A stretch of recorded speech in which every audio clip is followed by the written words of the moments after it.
বাংলাদেশের এখন মূল সংকট কি? এক বাক্যে সবাই বলবে নাজুক আইনশৃঙ্খলা পরিস্থিতি আর মব।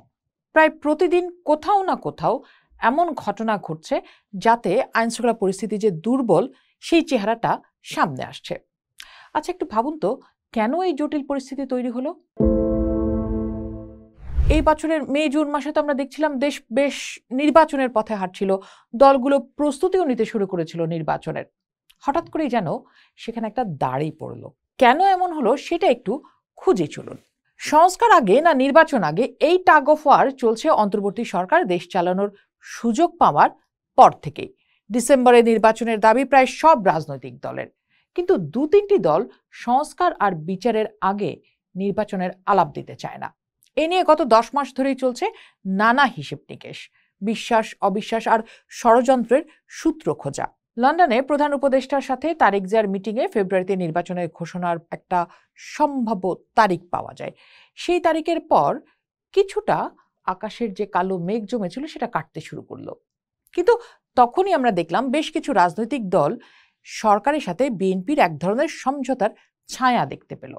ঠিক তখনই জামাত, এনসিপি, ইসলামী আন্দোলন বাংলাদেশ সামনে আনতে থাকে সংখ্যানুপাতিক নির্বাচনের আগে জুলাই সনদ, মৌলিক সংস্কার, স্থানীয় সরকার নির্বাচন আগে, আইনশৃঙ্খলা পরিস্থিতির অবনতি, জুলাই হত্যাকাণ্ডের বিচার এবং লেভেল প্লেইং ফিল্ডের মতো ইস্যুগুলোকে। তাদের মাঠের বক্তব্যে সেগুলো বেশ পরিষ্কার হয়। যেমন জামাত ইসলামের আমির ডক্টর শফিকুর রহমান বলছেন, দেশে এখন মব পরিস্থিতি বিরাজ করছে। এই পরিস্থিতিতে কিসের নির্বাচন? এই অবস্থায় সুষ্ঠু নির্বাচন সম্ভব নয়। তার মতে মব পলিটিক্সের সময়ে মৌলিক সংস্কার ছাড়া ভালো নির্বাচন সম্ভব নয়। খেয়াল করুন কথাগুলো। আমরা দেখছি জামায়াতের সেক্রেটারি জেনারেল মিয়া গোলাম পারওয়ার বলছেন, নির্বাচনের জন্য লেভেল প্লেইং ফিল্ডেই জামাত নির্বাচন পেছাতে চায় না, নির্বাচনের জন্য সুষ্ঠু পরিবেশ চায়। আরেকদিকে এনসিপির সিনিয়র যুগ্ম আহ্বায়ক আরিফুল ইসলাম আদিব আন্তর্জাতিক গণমাধ্যম ডয়চে ভেলেকে এক সাক্ষাৎকারে বলেছেন, তারা নির্বাচন পেছানোর কথা বলছেন না, তারা বলছেন নির্বাচনের আগে সংস্কার, জুলাই সনদ বাস্তবায়নের কথা। আর এনসিপির আহ্বায়ক নাহিদ ইসলাম বলছেন, পিআর পদ্ধতি নিয়ে ঐক্যমত্য না আসলে জুলাই সনদের স্বাক্ষর হবে কিনা তা নিয়ে তার সন্দেহ আছে, এবং নির্বাচনের আগে তিনি উচ্চকক্ষের বিষয়ে ঐক্যমত্য জরুরি বলে মন্তব্য করেছেন। এখন প্রশ্ন হলো, এই অবস্থার সৃষ্টি হলো কিভাবে? বিশ্লেষকরা বলছেন, শুধু নির্বাচন ইস্যুই নয়, বরং আইন শৃঙ্খলা নিয়ন্ত্রণে ব্যর্থতা, সরকার পরিচালনায় নিজের ব্যক্তিগত লোকজনকে গুরুত্ব দেয়া এবং নির্বাচন প্রশ্নে রাজনৈতিক দলগুলোকে আস্থায় নিতে না পারার পাশাপাশি করিডোর, বন্দর, সংখ্যালঘু নির্যাতন, নারী ও নির্বাচন ইস্যুতে বিতর্ক সরকারকে সংকটের মুখে দাঁড় করিয়েছে। এবং ফেব্রুয়ারিতে ভোট হলে বিএনপি এক ধরনের সুবিধাজনক অবস্থায় থাকবে, এই হিসেবটি করে জামাত, এনসিপি ও ইসলামী আন্দোলন বাংলাদেশ সহ আরও অনেক ছোট দল নির্বাচন পেছানোর শিবিরে যুক্ত হয়েছে। বিএনপিকে কোণঠাসা করতে সংখ্যানুপাতিক নির্বাচনের দাবি নিয়ে বিএনপি বিরোধী শিবির শক্তি সঞ্চয় করছে। বিএনপির যে পিআর পদ্ধতির নির্বাচনের বিরুদ্ধে অবস্থান এবং এর সঙ্গে নতুন পুরনো মিলিয়ে আরো অনেক ইস্যু যুক্ত হচ্ছে, যা ফেব্রুয়ারিতে নির্বাচন নিয়ে সন্দেহ বাড়াচ্ছে। বিএনপি নেতারা এরই মধ্যে সংখ্যানুপাতিক নির্বাচনের দাবিকে সন্দেহের চোখে দেখছেন। তারা জাতীয় নির্বাচনের আগে স্থানীয় সরকার নির্বাচন করার প্রক্রিয়াকেও ভালো চোখে দেখছেন না। তারা এটাকে দেখছেন নির্বাচন পেছানোর ষড়যন্ত্র হিসেবে। গত 29 জুন বিএনপির স্থায়ী কমিটির সদস্য সালাউদ্দিন আহমেদ ঢাকায় এক অনুষ্ঠানে বলেছেন, সংখ্যানুপাতিক নির্বাচন ও স্থানীয় সরকার নির্বাচনের দাবি যারা করেন তাদের দাবির পেছনে দেশে জাতীয় নির্বাচন ব্যাহত বা পেছানোর ভিন্ন উদ্দেশ্য রয়েছে।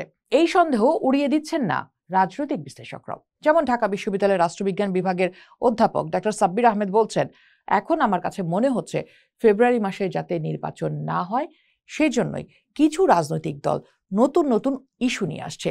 বিএনপির সঙ্গে জামাত আর অন্য দলের দূরত্ব তৈরি হয়েছে আর ভয়ঙ্কর আকার ধারণ করেছে মব।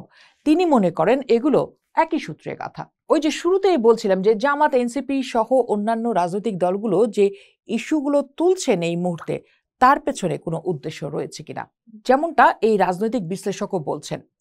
তিনি বলছেন, এতে কিছু রাজনৈতিক দলের যেমন সুবিধা, তেমনি অন্তর্বর্তী সরকারও বেশি দিন ক্ষমতায় থাকতে পারবে।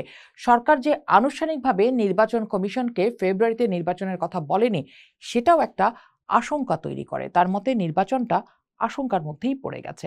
তবে নির্বাচন নিয়ে যে ধোঁয়াশা তৈরি হয়েছে তা নিয়ে সরকারকে বেশি দায় দিচ্ছেন রাজনৈতিক বিশ্লেষক ও নির্বাচন কমিশন বিষয়ক সংস্কার কমিশনের সদস্য ডাক্তার জাহিদুর রহমান। তিনি বলছেন, সরকারের দিক থেকে এখনো আনুষ্ঠানিকভাবে নির্বাচন কমিশনকে জানানো হয়নি যে নির্বাচন কবে হবে। এটা একটা সন্দেহের সৃষ্টি করে। আর কিছু রাজনৈতিক দল যে নতুন নতুন ইস্যু সামনে নিয়ে আসছে তাতে মনে হয় তারা নির্বাচন পেছানোর জন্য এগুলো করছে।